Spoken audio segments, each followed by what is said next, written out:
Lucas 18. Então Jesus contou aos seus discípulos uma parábola para mostrar-lhes que eles deviam orar sempre e nunca desanimar. Ele disse: Em certa cidade havia um juiz que não temia a Deus nem se importava com os homens.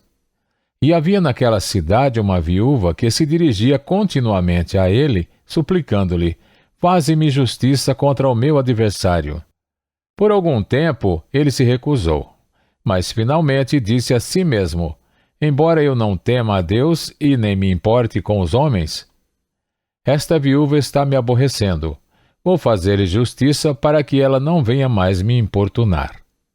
E o Senhor continuou: Ouçam o que diz o juiz injusto. Acaso Deus não fará justiça aos seus escolhidos que clamam a Ele dia e noite? Continuará fazendo-os esperar?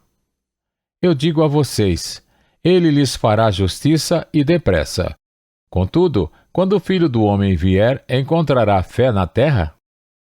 Há alguns que confiavam em sua própria justiça e desprezavam os outros. Jesus contou esta parábola. 2 homens subiram ao templo para orar. Um era fariseu e o outro publicano. O fariseu em pé orava no íntimo: Deus, eu te agradeço porque não sou como os outros homens, ladrões, corruptos, adúlteros, nem mesmo como este publicano. Jejuo 2 vezes por semana e dou o dízimo de tudo quanto ganho. Mas o publicano ficou à distância. Ele nem ousava olhar para o céu, mas batendo no peito dizia: Deus, tem misericórdia de mim, que sou pecador. Eu digo que este homem, e não o outro, foi para casa justificado diante de Deus. Pois quem se exalta será humilhado, e quem se humilha será exaltado.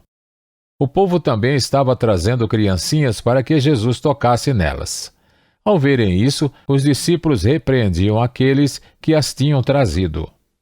Mas Jesus chamou a si as crianças e disse: Deixe vir a mim as crianças e não as impeçam, pois o reino de Deus pertence aos que são semelhantes a elas. Digo a verdade, quem não receber o reino de Deus como uma criança, nunca entrará nele. Certo homem importante lhe perguntou: Bom mestre, que farei para herdar a vida eterna? Por que você me chama bom? Respondeu Jesus. Não há ninguém que seja bom, a não ser somente Deus. Você conhece os mandamentos: não adulterarás, não matarás, não furtarás, não darás falso testemunho.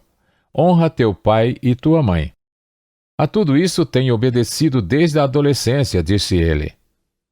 Ao ouvir isso, disse-lhe Jesus: Falta ainda uma coisa. Venda tudo o que você possui e dê o dinheiro aos pobres e você terá um tesouro nos céus. Depois, venha e siga-me. Ouvindo isso, ele ficou triste porque era muito rico. Vendo-o entristecido, Jesus disse: Como é difícil aos ricos entrar no reino de Deus. De fato, é mais fácil passar um camelo pelo fundo de uma agulha do que um rico entrar no reino de Deus. Os que ouviram isso perguntaram: Então quem pode ser salvo? Jesus respondeu: O que é impossível para os homens é possível para Deus. Pedro lhe disse: Nós deixamos tudo o que tínhamos para seguir-te. Respondeu Jesus: Digo a verdade. Ninguém que tenha deixado casa, mulher, irmãos, pai ou filhos por causa do reino de Deus, deixará de receber, na presente era, muitas vezes mais, e na era futura, a vida eterna. Jesus chamou à parte os 12 e lhes disse: Estamos subindo para Jerusalém, e tudo que está escrito pelos profetas acerca do Filho do Homem se cumprirá. Ele será entregue aos gentios que zombarão dele, o insultarão, cuspirão nele, o açoitarão e o matarão. No 3º dia, ele ressuscitará. Os discípulos não entenderam nada dessas coisas. O significado dessas palavras lhes estava oculto e eles não sabiam do que ele estava falando. Ao aproximar-se Jesus de Jericó, um homem cego estava sentado à beira do caminho, pedindo esmola. Quando ouviu a multidão passando, ele perguntou o que estava acontecendo. Disseram-lhe: Jesus de Nazaré está passando. Então ele se pôs a gritar: Jesus, filho de Davi, tem misericórdia de mim. Os que iam adiante o repreendiam para que ficasse quieto, mas ele gritava ainda mais: Filho de Davi, tem misericórdia de mim. Jesus parou e ordenou que o homem lhe fosse trazido. Quando ele chegou perto, Jesus perguntou-lhe: O que você quer que eu faça? Senhor, eu quero ver, respondeu ele. Jesus lhe disse: Recupere a visão. A sua fé o curou. Imediatamente ele recuperou a visão e seguia Jesus, glorificando a Deus. Quando todo o povo viu isso, deu louvores a Deus.